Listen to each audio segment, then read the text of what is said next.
we're not clear. We don't realize that we're kings and queens.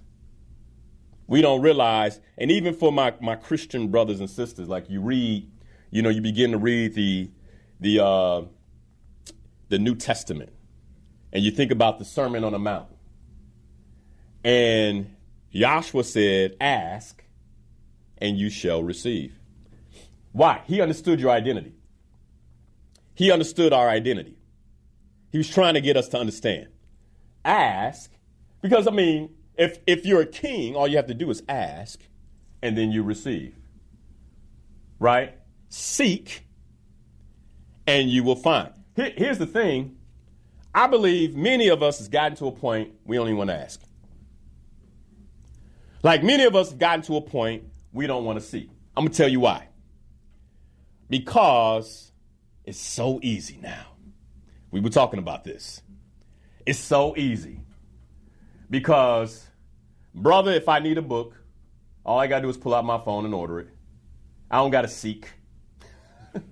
I don't got to ask. And then guess what? It probably will come today. It's so easy. It's so easy. Linnell, what are you talking about ask? I don't ask nobody for nothing. Right, Linnell, what are you talking about seek? I don't seek for anything. All I need is Google. Google will tell me. And you get frustrated if you don't find it on the first try. They need to do better. Seek, and you will find. Knock, and it will be opened to you. Now, that's a promise if you're a Christian. And I can keep going for my Muslim brothers and sisters. Okay? I think I made my point, though.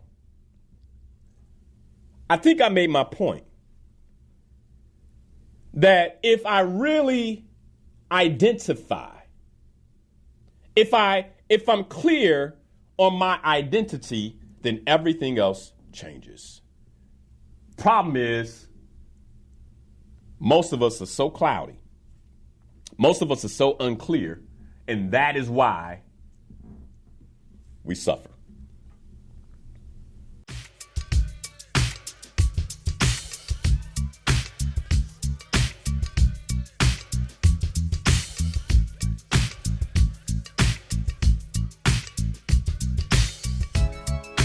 If you want to be about it, come on, let's talk about it. Change up the things you see. Open your mind to possibilities. Find your power, passion, and your purpose. You know it's time for you to walk in greatness. Let's murder mediocrity.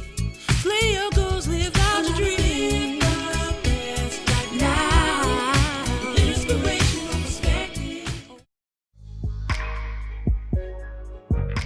The topic today is the low price of greatness and the high price of mediocrity.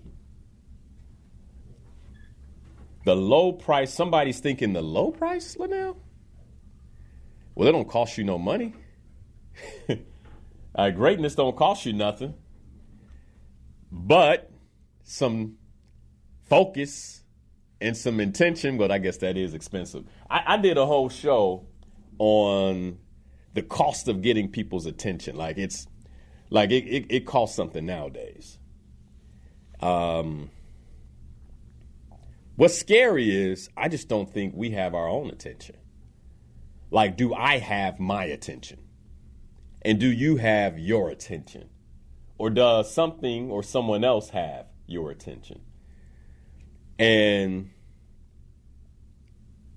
because I don't know how much we value our attention and what it can actually do for us, I think many of us, we will pay the price of mediocrity as a result. I want to get into that today. I think the show was, I was like, if you're willing to pay the high cost of your attention, I promise you that you will get something back. And I had to say it probably about 20 times that show, just to keep people listening. Like, if you're willing to pay the high cost of your attention, I promise you I'll give something back. Well, today, if you're willing to pay the high cost of your attention, I promise I'll give you something back. I promise. I promise I'll give you something back. Especially if you feel lost in some aspects, unclear, dissatisfied with your current circumstance, and in some ways just wishing something else would happen. That's a tough way to live. Like, I just hope something else happens. I hope everything goes well in 2024. I just hope this is not one of them years. It's a tough way to live, man. It's a tough way to live. So I want to discuss how we can actually, instead of hoping, craft with intention the experience that we have in our lives. One of the things we're going to talk about today is the work of the 17th century scientist Sir Isaac Newton. We're going to talk about one of his laws, the third law. For every action, there is an equal and opposite reaction. I want to spend time talking about that. These are laws, folks. Like, for every action, there is an equal and opposite reaction. It's a law. And many of us, I think we're trying to figure out how to live either on the fence of the law or outside the law. And it just doesn't work that way. I know for a fact, and let me just do a check of the two people in the studio with me. But I'm just going to say, I know for a fact that Ade, you want to have great health. Right? No question. Right? Am I lying? Okay. Titus, I know for a fact that you want to have great health. Absolutely. Okay. All right. So then can I say, you all think that I can say for the listeners that every listener, everyone who can hear the sound of my voice this morning, wants to have great health? Agreed. Would you agree with that? Okay, you would agree with that. Then would you agree that Sir Isaac Newton's law is true? For every action, there is an equal and opposite reaction. Would you say that they have debunked that, or that is in fact true? Ade, would you say that's true? Yeah, I would say that. You would say that's true. Okay. Titus, would you say that's true? That's definitely true. Okay. He's saying that it's definitely true. All right. So if for every action, there is an equal and opposite reaction, and we all, every last one of us wants great health, don't you think that we would take the appropriate action if we say both are true? Yes? Yes. Okay, then why don't we? That's the question that I want to dive into today. Because when I talk about the low price of greatness, like great health, requires a little focus and intention. That's it, but that's a lot. Especially in the world today, where most of us are bound by instant gratification. So even though we know that for every action there is an equal and opposite reaction, we still take actions with our health that we know, based on the law of Sir Isaac Newton, will cost us. Why? Why do we do this to ourselves? Why? Why, as human beings, do we do this? One of the only species on the planet. Why do we do this to ourselves? Now, there's an answer for it, but I believe the answer I would say is, well, it's the programming. Okay? It's the programming. And I think it was the King Solomon that said that because the cost doesn't come fast, people keep doing what they do, right? The actual scripture is, because because you're not reprimanded right away or you don't feel the pain right away, then we just kind of continue in our own folly, right? So that's one part of it, because if I eat crazy one day, I might just get indigestion. And now they've come up with so many things. You don't even have to deal with your indigestion, right? All you got to do is pop a Tums. Woo, that was bad. And you're good, right? And then you're good. So then the cost is, it seems low. Like we're being fooled into believing that the cost is low until it's too late. And then when it's too late, and this, by the way, really, really, really saddens me. But almost always, when you hear about the person who has gone to the doctor and they heard the bad news, the level of discipline and focus goes all the way back up. Oh, I can't do that. The doctor said I can't eat that. Nope, I can't do that. Oh, let me get this. Let me get my medicine. Like the same people who's like, I couldn't do that every day. Now they popping a pill every day. Right? Because now, if I don't do this, I'm clear about the consequences. I'm clear about the consequences. And all week I've been thinking like, why, man? Why we do this? Why? Why do we do this? Why do we do this? Why?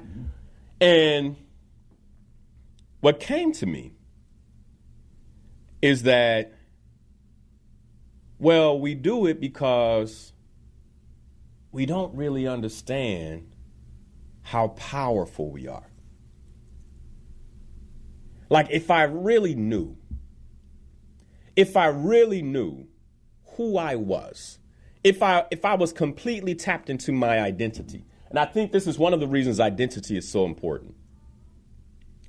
If I really knew like who I was, then the actions I would take, for every action, there's an equal and opposite reaction. The actions I would take would be in alignment with that. Let me tell you how I know. If someone came into the studio and they said, I think I've used this example before. They said, Ade, we've come to realize that you are royal blood. And being of royal blood, you are a billionaire and the heir to the throne and the ruler of many people. And you now must begin to identify that way and be that way. And we're going to teach you how. Now, Ade, let me ask you, do you think the process of being taught how to be that prince or that king is going to be easy? No. Right, Titus. If they did that to you, would you turn them down and say, nah, man, my life, I don't want to go through that kind of work. Would you turn down the work? No, absolutely not. You wouldn't. Why? Because they just gave you an identity that you like. Yes. And because you like that identity, you're willing to play the game. Yes. Right? You're willing to go through the level of focus, hard work, sweat, and tears that is required of you to be a king. Yes. Which means if you had to wake up every morning at 5 to go through your martial arts and defense regimen, would you? Absolutely. If this is what was required for you to sit on the throne, you would. You'd be like, all right, man. And they had all the resources, everything for you. They like, this is what you have to do. And if they put nothing but fruit and vegetables on your plate, this is what you got to eat now. But this is what it takes for you to step into your greatness. Would you do it? Absolutely. Isn't that interesting? So then you know what that tells me? The biggest piece missing for us is identity. Now, what if I told you two gentlemen that you are kings? You are. What if I told you that you have all that waiting on you? That your wildest dreams like that could actually come true as long as you first take on the internal identity. This is it right here. See, because if you relate to yourself as a king and you begin to behave like a king, you will become one. And think of this, like a king has a kingdom. And it may not be over millions of people, and it may not be worth billions of dollars. But I imagine that you would take just a few people that work for you, just a few $1 million, right? Maybe even a few 100,000, and a few less people that work for you. You would take that. Am I right? Yes. Oh, yeah. And right now, the true reality, what we just distinguished, is that it comes down to what you think about you. The reason we eat trash is because we don't value ourselves. The reason we watch trash is because last night, my wife and I came out the shower. She had something on. And then something happened. It was a scene. My wife and I both were like, no. It didn't match our identity, like what we think of ourselves. You get where I'm going? It didn't match what I think of myself. And so, you get, like, this is often, I believe, that when it comes to how we see ourselves, that's what needs to be transformed. We're not clear. We don't realize that we're kings and queens. We don't realize, and even for my Christian brothers and sisters, like you read, you begin to read the New Testament, and you think about the Sermon on the Mount.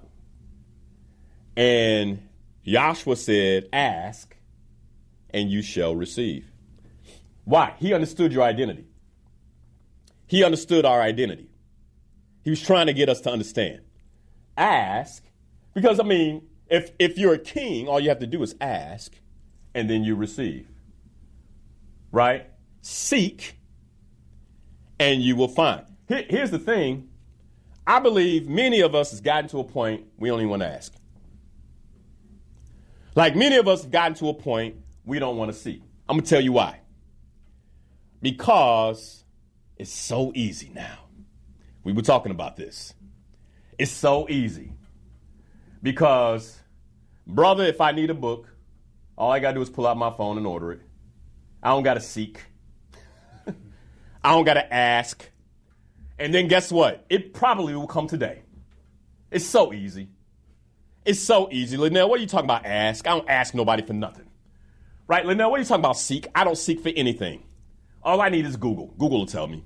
And you get frustrated if you don't find it on the first try.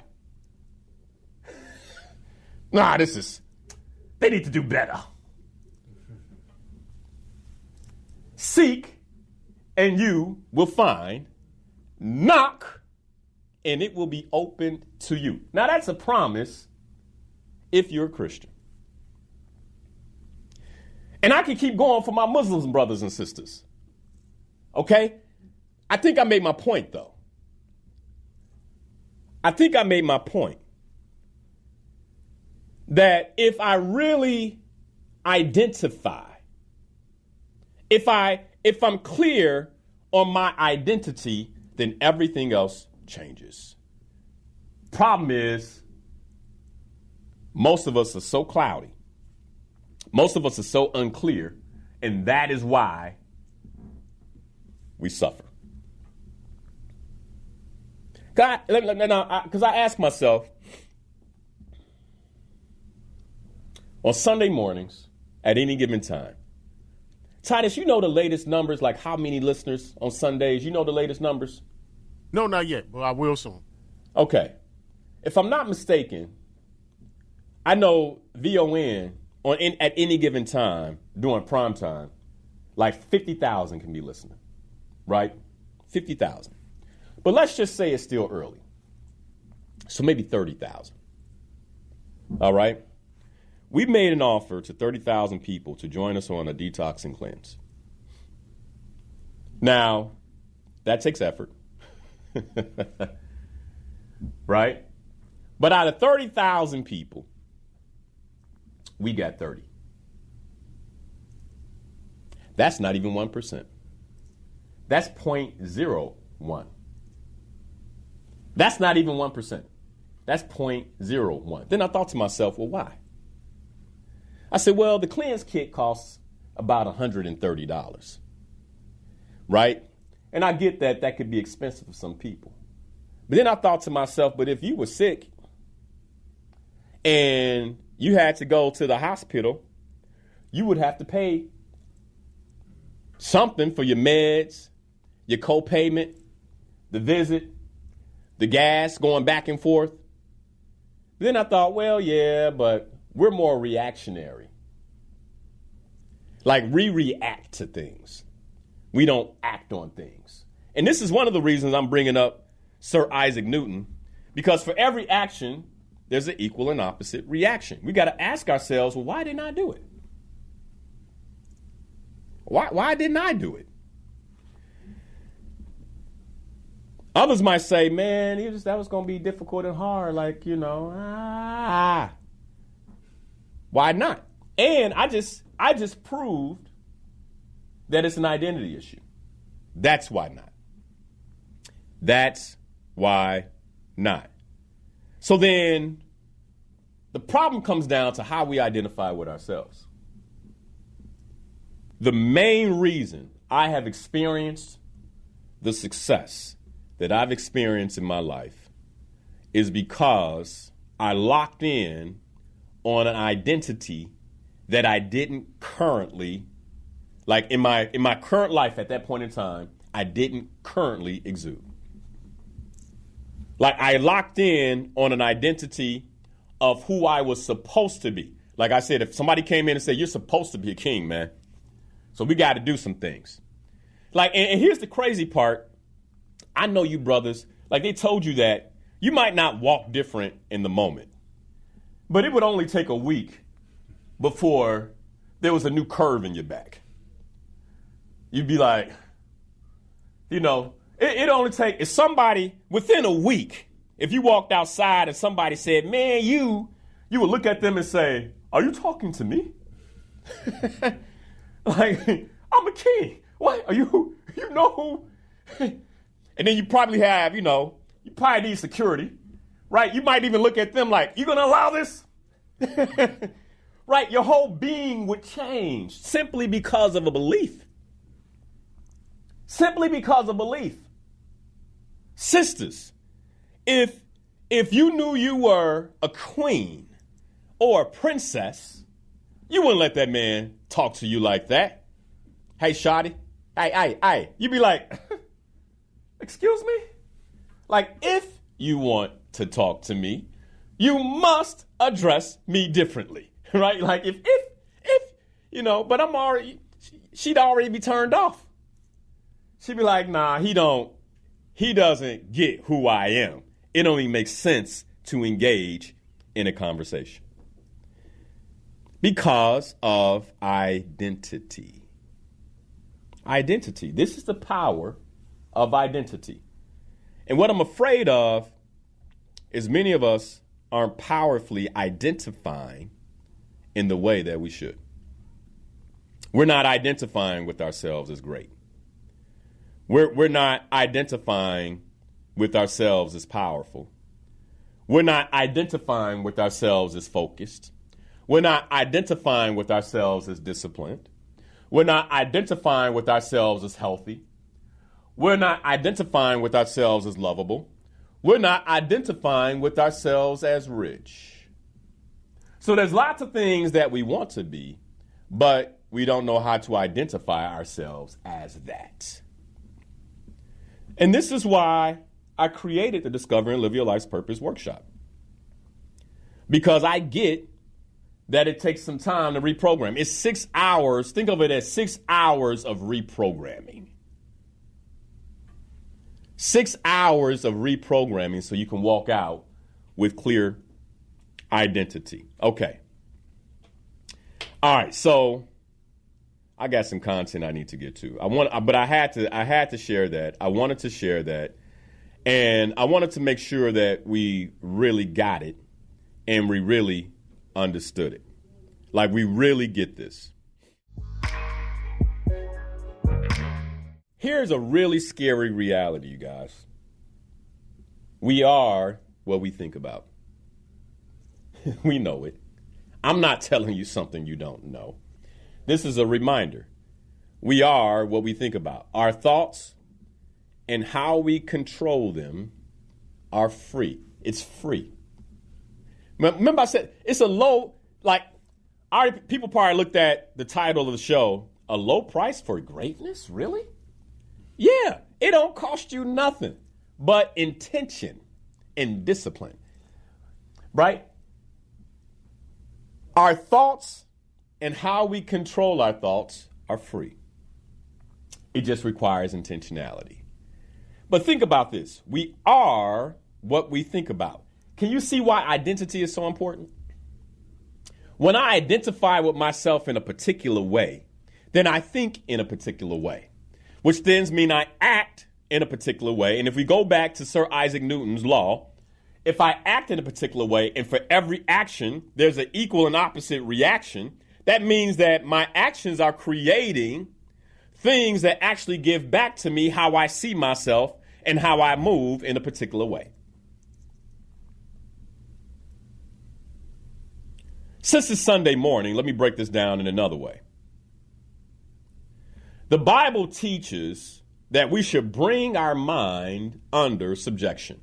By the way, I got a text message from Brother Maurice, and he was like, Coach, man, he read a book. I ain't even call the book out. He read a book. He's like, did you read this book? I'm like, yeah, I read this book. He was like, man, I swear, they all they doing is copying the Bible. I was like, yeah. I'm like, almost, that's what self-improvement is. Like at the core, like you want to be great, all you got to do is study Proverbs.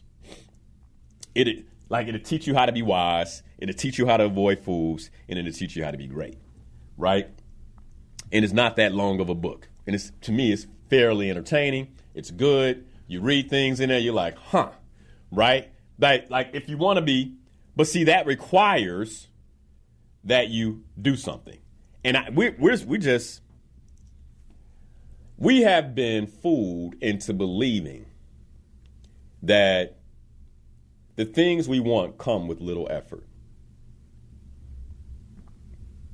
Or the things that we want should come with little effort. And the reason we believe that is because it's so easy to get a meal. If I get a hunger pain this morning, you're driving, you can pull into a driveway, right? Now, welcome to McDonald's. Can I take your order, please? Hey, can I get, right? And then think about how fast, like you had the hunger pain just 3 minutes ago. You look for golden arches. You see it. 5 minutes later, you're in the driveway, right? And maybe about 7 to 8 minutes later, you have the satisfaction of something warm in your mouth. When you say it was healthy, you get the satisfaction of something warm in your mouth to appease a desire that you had. And it occurs as if it didn't cost much. It occurs as if it didn't cost much. But it did. Because in order for that to happen, in order for it to be that quick, it means that, one, you have to pay something. Let's say you paid $10. How long does it take you to earn $10? For everybody, that's a different answer. But that is the cost of the effort, right? Like we forget, sometimes we're spending and we forget that you actually paid for that luxury. But then, hold on, there's another cost. Because in order for McDonald's to do that, they had to lace the bread with preservatives. They had to do something special to the meat so it could be made that quickly, so it could be ready for you that quickly, right? And for the potatoes or the fries or the tater tots, whatever, to taste that way they do, right? They had to salt them. They had to grow them, but they had to grow them in a particular way with lots of pesticides, so that way they're so clean and white. And so for that moment of gratification, we not only pay 10 of our dollars that we put effort out for, right? Because we had to spend time for that 10. But then we take in all the cost of that comfort, which means in order to get that back out, an action must be taken. And if we never take that action, then it will stay and it will become the thing that later kills us. So that transaction actually had a very high price. We just don't calculate it. I know this is not what folks want to wake up and hear, but it's the truth. We just don't calculate it. We just don't calculate it. It's all too easy. It's too easy. We don't calculate it. And because we don't calculate it, many of us end up paying the price. And this is what I call the way we commit physical and spiritual suicide. But it's slow. We'll say, how could somebody kill themselves? Because they did it fast. Right? How could they do that? And I imagine that person would say, how could you do that?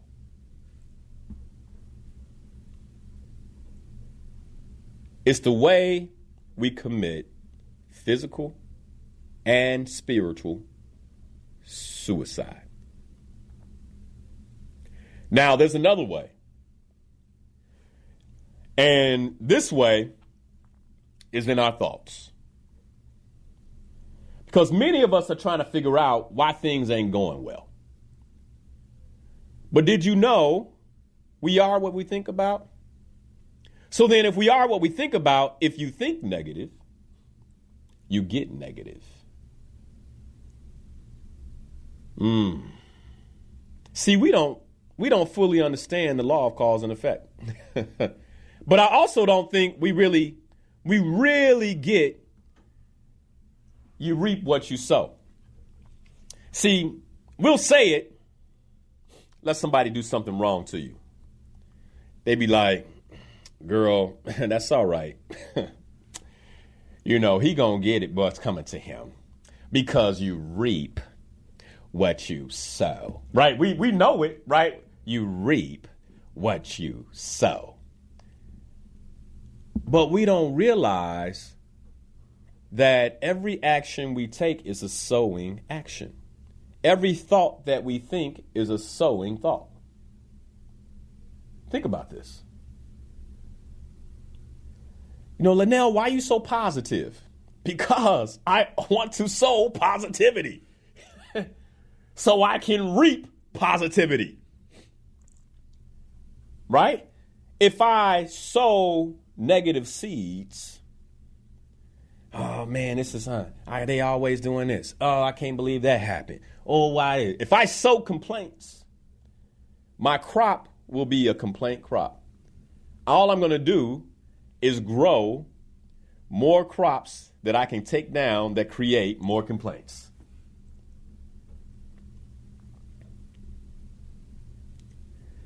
Whew, my goodness. Reaping what you sow, folks, is not just some stuff. Reaping what you sow is everything. Let me say that again. Reaping what you sow is not just some stuff. It's not just what you want to choose. Reaping what you sow is everything. It's not just what people do to you. It's what you do to people. it's not just what people think about you, it's what you think about yourself. So if I sow thoughts of doubt on myself, y'all get this? Well, I could never do that. Seed. Then it grows. And guess what happens? You end up reaping what you couldn't do. Say, I knew I couldn't do that. You actually make it true.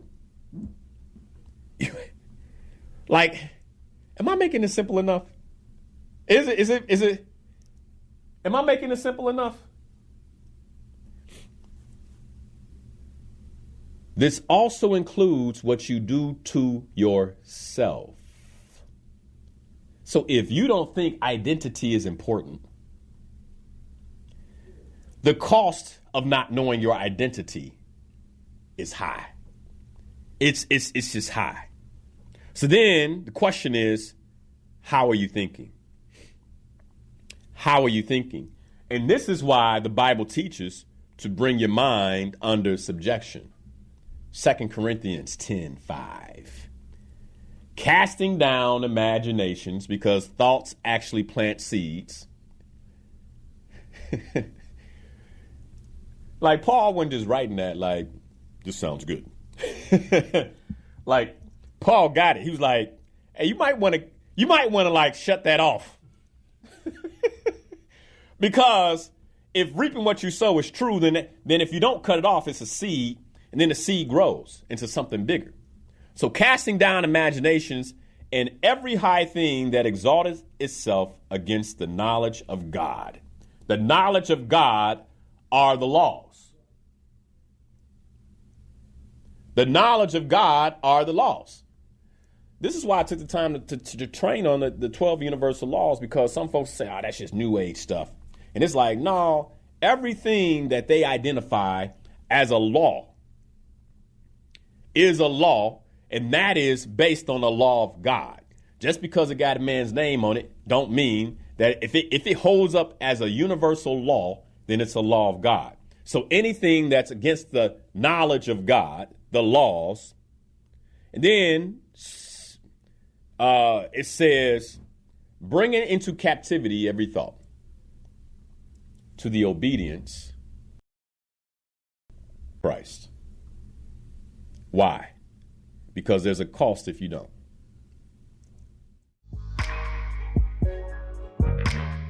I'm saying to you that I believe that greatness has a low price, because it doesn't cost you a thing. It just costs you your focus and your intentionality. Like, I believe there's a low price to greatness and a high price to mediocrity.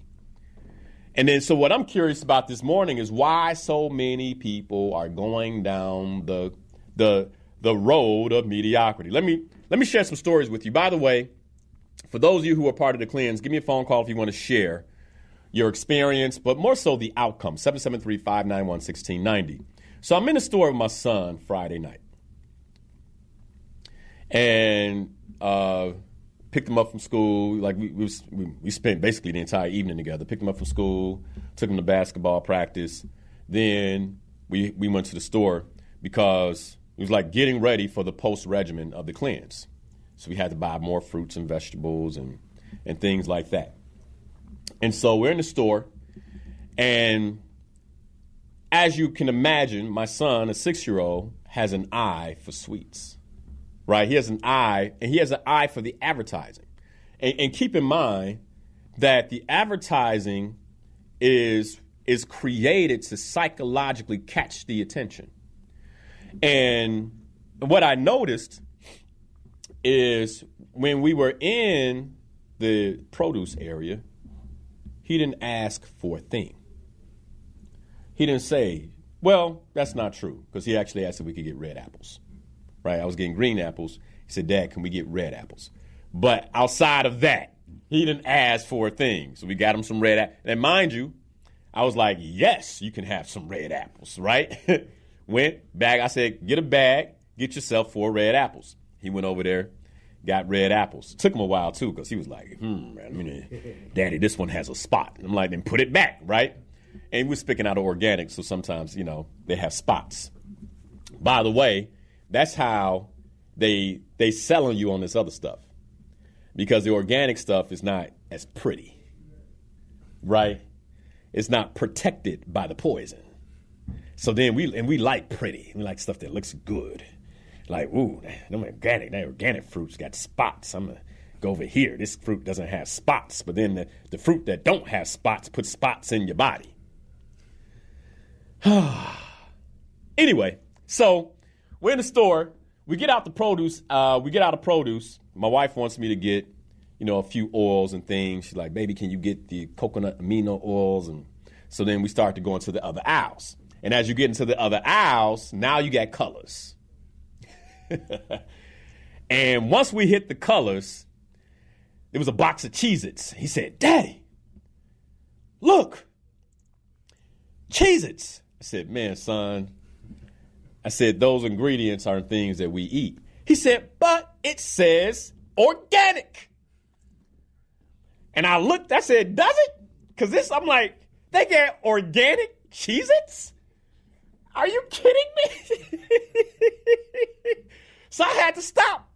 And he got hopeful when I picked the box up. I could see it in his eyes. He says, we might get the organic Cheez-Its. And I turned it over. And I started reading the ingredients. And the only thing they did was they used organic wheat and other stuff, and all the other things and chemicals was in it. And I said, son, we can't have this. It has all the other things in it. And he looked downcast. He put his head down. Oh. So then we went down another aisle. He said, look, Daddy, cereal. Look at all the cereal. And I looked at it, right? I had to look at it because, I can imagine as a child, it's overwhelming. All the colors and the cartoon characters. And I saw him staring at Captain Crunch. He was staring up at Captain Crunch, and Captain Crunch was smiling back at him. And he was like, Daddy, why we never eat this? And I said, son, it's got too much sugar and poison in it. He said, well, Daddy, why would they put the man on the box? They make it, isn't it for children? And I said, yes, they market it to children. But we can't eat that. It's got poison in it. And he looked downcast. He looked down. And we kept walking, and we went into another aisle. And this kept going on. He said, Daddy, can I have this? And there was one juice. It had a juice, and it had Tails from Sonic on the juice. He said, Daddy, Tails. Can I have the juice with Tails? And I picked the juice up, and I turned it over. And the juice had 76 grams of sugar. And in one 16-ounce container. And I said, son, you can only have 14 grams of sugar a day. I said, this has 76 grams.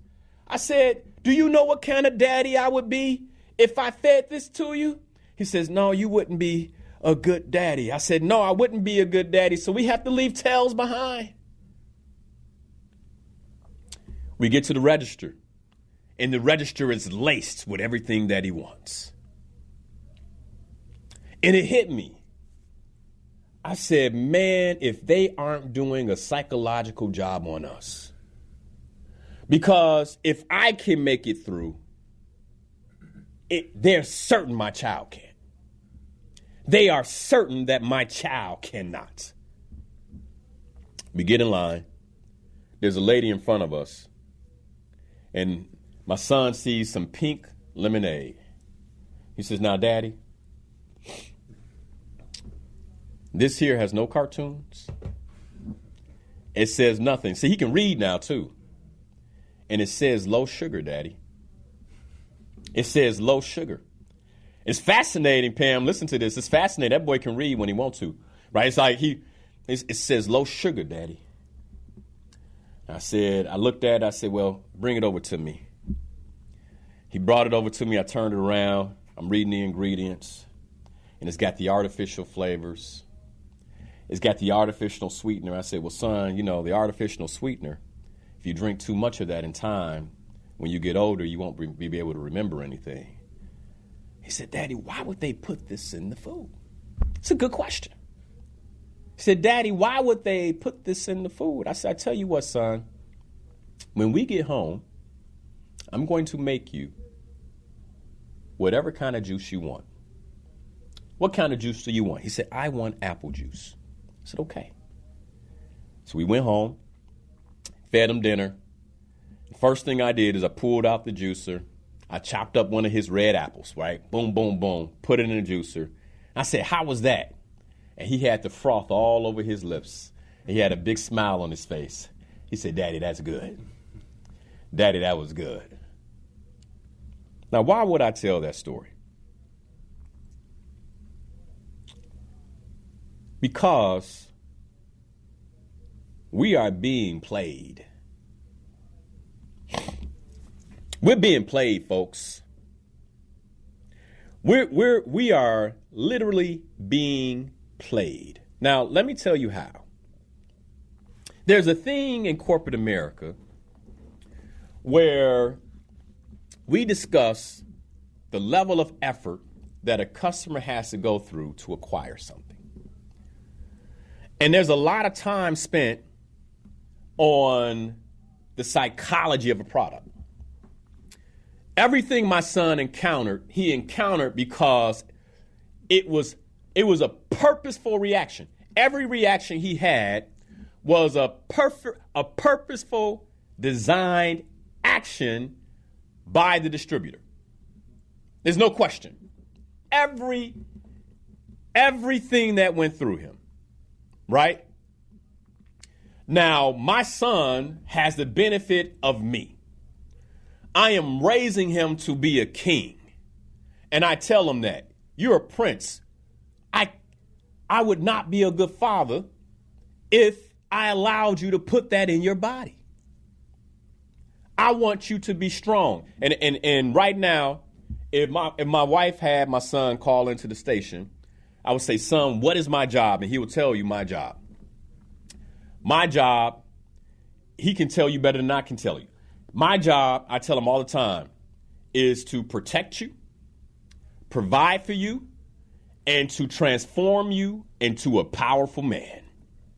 That's my job, right? I tell him all the time. He's not happy about things. I tell him all the time, what's my job, son? Your job is to protect me, provide for me, and to turn me into a powerful man. My wife said he's listening. Like, to turn me into a powerful man. I'm like, that's right, because he's not always happy with me, right? That's my job. That's the level of intention that is required, not just for him, but for all of us. For all of us. I am teaching him how to identify his greatness inside of him. Because I realize that when he's out on his own, he's going to have to know who he is in order to successfully navigate this world. It's going to require of him clear identity. Oh, I already know 20 years from now when he's a man and he's 26, he's going to have to identify as a powerful man a lot. Wait a second. That's not who I am. That's not what I do. Right? I know that. And so I'm preparing him now mentally, psychologically, and physically. Many of us didn't have the benefit of that. And so what it requires of us is that we find the mentor, the teacher, the preacher, the leader that can do the same for us. It requires that of us, because if we don't, it is proven that we'll go astray. Let me tell you why. So this thing in corporate America, Fortune 500 companies, trillions and trillions and like billions of dollars spent on lowering customer effort. The story I gave about going through the McDonald's drive-thru, the reason it's so compelling, the reason why it's so difficult not to turn on the clicker and make that right-hand turn, okay, is because they have designed it where they have reduced the effort, the perceived effort that it will cost you to make the acquisition. And this is across the board. And so what happens is many of us believe that it is easier to go out and buy than to actually sit, meditate, and gain clarity. Like that, like we've gotten so used to putting out just a little bit of effort for anything that we want that when I say, get quiet, it's like, well, that takes too much effort. Be silent. That takes too much effort. Gain clarity on your identity. Ooh, that's a lot of effort. Know your purpose. Oh, that's a lot of effort. That's so hard. We have been brainwashed into believing taking care of ourselves is too hard because everything else is easy. And that's why the title doesn't, like for some people, I already know, they read it, they say, low price of greatness. This dude is talking, what is he? Ain't no way that's true. But there's a high cost to mediocrity. There's a high cost to easy. And that's what I'm afraid of. 17th century principle, Sir Isaac Newton, for every action, there's an equal and opposite reaction. For every action, there's an equal and opposite reaction. Doesn't matter if the action's easy. Doesn't matter if the action's difficult. This law stays true. I don't know about you. I'd rather take slow, difficult action if it's going to give me back the reaction I want versus easy, quick action that over time, the reaction that I get is tough. And the way I think about it is the strength and fortitude I have mentally now at the age of 47, I'll be 48 this year, is likely much more than the fortitude I'll have 30 years from now, 40 years from now, right? I don't want to have to be dealing with things, actions I took in my 40s, 40 years from now. I want it to be easy then. They're like, man, look at you moving around. How you moving around like that? Well, I spent the last 40 years taking difficult action so that way the walking up the stairs could be easy. I spent the last 40 years taking difficult action so that way I can communicate clearly and think clearly. So I can remember my family. So I can remember the names of my grandchildren. You get where I'm going? Like I spent the last 40 years taking difficult actions to make the actions 40 years later easy. Because if it's easy now, I can guarantee you it's going to be hard later.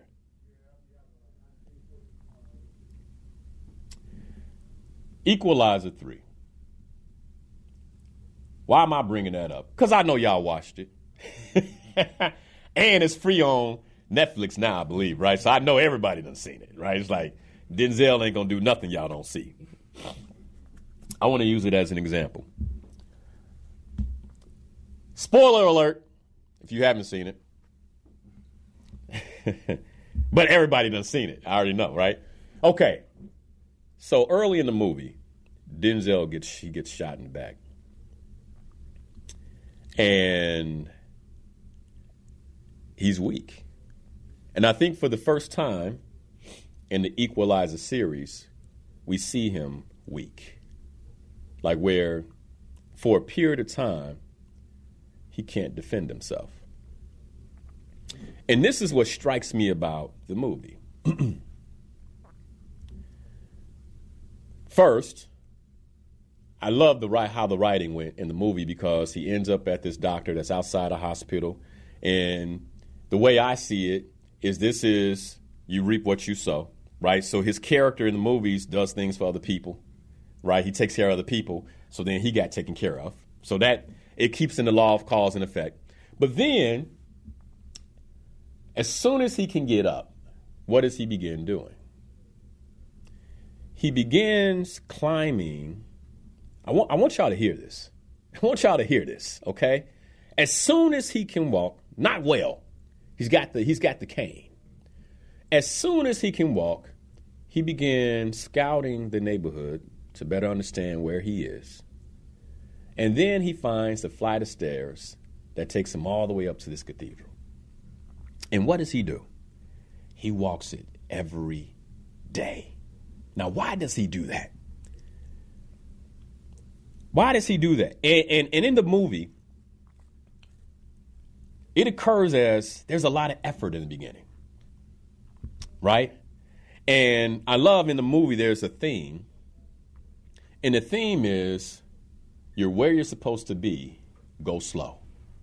You pick that up? Like it said multiple times. He's like, where am I? You're where you're supposed to be, right? And it's all through the movie, by the way, if you listen for it. I know my wife sometimes, she watch movies with me. I'll be like, you hear that? You hear that? You hear that? She'll be like, really? Come on, let's just have fun. Like, let's just watch the movie. You hear that, baby? You hear that? Right? Like, yeah, she said go slow too. She said go slow too. There's one point where he's walking with the cane. No, he doesn't have the cane anymore. And he comes up to a part in the steps. And he's breathing hard, and the old lady is going down the steps. Easy, by the way.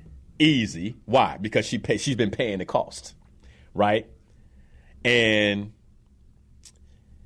she says, go slow. Go slow.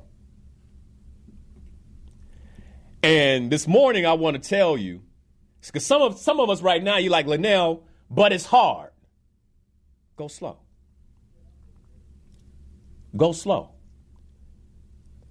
It doesn't matter how fast you go as long as you do it.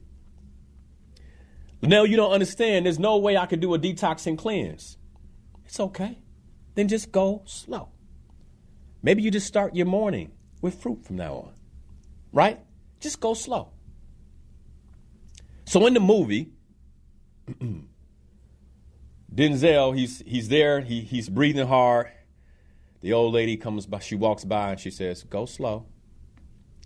He goes, yes. And he continues climbing the stairs. He gets to the top. And every day he puts in effort. Why? Because his effort is sourced through his identity.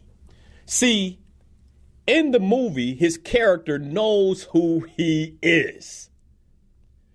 And in order for him to remain who he is, then it requires an effort of him. And when you're clear on who you are, you'll put out the effort. And so this is why his character is willing to put out the effort, because he knows who he is. He's a vigilante fighter. And a vigilante fighter's got to be in good shape and got to be able to move around. And he's like, I must climb these stairs every day, no matter what the pain is, no matter this discomfort, because it is attached to his identity. This morning, I got to tell you, even if I got to use Equalizer 3 to tell you, I got to tell you, the reason most of us don't put in the effort is because we don't know who we are. 9 out of 10 of us, if we got shot like that, would always walk with the limp for the rest of our lives. 9 out of 10 of us, if we went down like that, would never come back to who we used to be because we didn't know who we were in the first place. Most of us, when people will say, well, why you walk like that? Well, you know I got shot. Why you can't move? Well, you know this happened to me. And we take on the affliction. We take on whatever happened to us. We take on the pain that was perpetrated by somebody else as our identity, and it's not. It's not your identity. That's not who you are. That's not who you were created to be. It's time to assume a new identity. Because when you know who you be, then you're willing to take on the effort to reclaim that. You're willing to, it's no question. The week before last, I pulled my groin playing basketball. Like, more than pulled, like popped it. I could barely walk.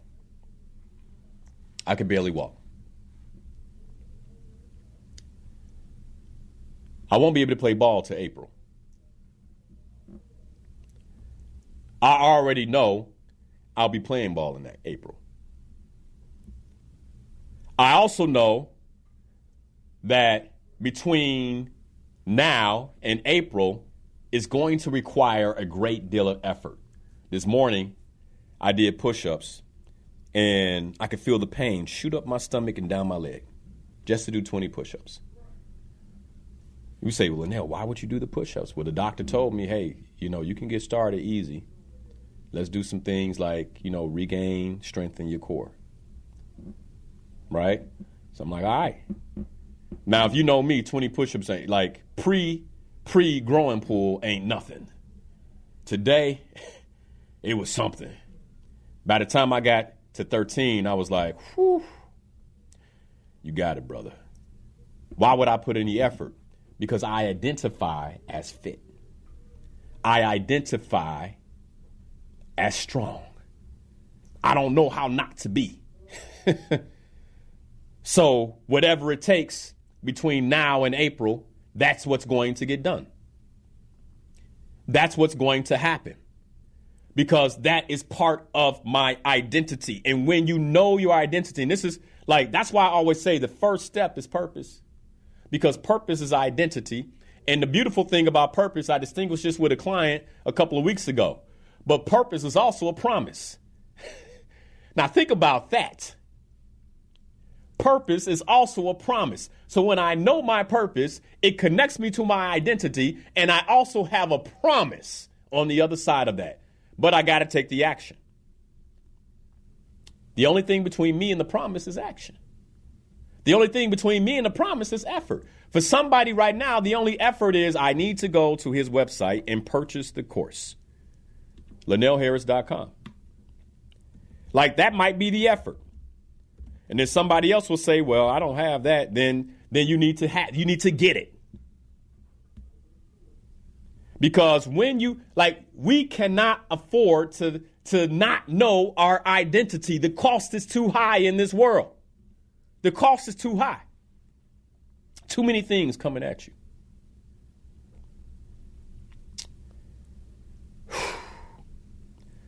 This morning, my prayer, man, for everybody is that we start to step into another level of identity. That we start we really, truly begin to understand who it is that we are, and we begin to operate that way. If you see yourself as a king, brother, start taking action like a king. If you see yourself like a queen, sister, start taking action as a queen. Queens don't eat fast food. Where's the lie? Where's the lie? Queens don't lay down with just anybody. Kings don't either. Brother, we got to start powerfully identifying with ourselves as children of the King. It's that simple. And if you've been wounded, that's why I brought in Equalizer 3. If you've been wounded, you got a choice to make. Do you shift your identity to the wound or to who you should be? And are you going to take action and effort based on the wound or take action and effort based on who you know yourself to be? Who you know you were created as? That's the question. I believe that a lot of people listen to me. And what I'm saying makes sense to them, right? But it's it's difficult to make the mental transition necessary because of a lack of clarity. And if you find, everything I talked about today, if you find yourself there, and it's just you having a lack of clarity, this is one of those antidotes to that. That's what I'm saying. Take the detox and cleanse, because then when you get the clarity, you can make powerful decisions. And I wanted to support people in gaining mental clarity more so than the physical. like the mental clarity, because the mind controls everything. And so that was the reason for it. Ann Mooney just called in. Let's take her real quick. And we got like 60 seconds. Hi, good morning, everyone. Hey, Linnell. Hey. Can you guys hear me clearly? I can. Okay. Real quick, I just wanted to thank you for the opportunity and to say to all the people that was part of the detox that I'm godly proud of you guys and to continue to move forward. The best is yet to come. But what I really wanted to call in with, I'm not going to name the person, but one of our people that was on the detox shared with me a testimony, and it's the first I ever heard thus far since I've been doing this. She is currently she's 60 years old. She has not had a cycle in over a year, so she thought she was in her menopause stage, right? Fast forward, she has received her cycle in almost a year's time. Now, some might not be excited about that because who wants to have a cycle? Us ladies. However, I want to encourage that is a great sign that the body is detoxing, and that's what her body needs. Yeah. So that was an amazing testimony that I've heard for the first time since doing this almost 3 years. So I commend each and every one of you guys to listen to your body. The body will tell you what it needs. It will react and respond. And I just wanted to encourage you guys to continue the process. As Linnell said, go slow. Go slow. All right. Thanks for that, Ann. I think that's a great way to end today's show. Is be intentional. Be clear on who you are, and don't get discouraged about any resistance you encounter. What matters is that you're moving forward, even if you go slow. Hey, my inspired peoples. Linnell Harris here, certified ontological coach and trainer. I'm so excited that you're watching the channel. By the way, did you know you can catch the show live at 7 a.m. to 9 a.m. every Sunday morning? You can. All you have to do is go to my Facebook stream, Coach Linnell Harris, catch the stream live, or you can listen to the radio show via iHeart at WVON 1690 AM. But since you're here, if you love the content, I ask that you share it, like this particular video, and subscribe to the channel. I hope you're having a great day.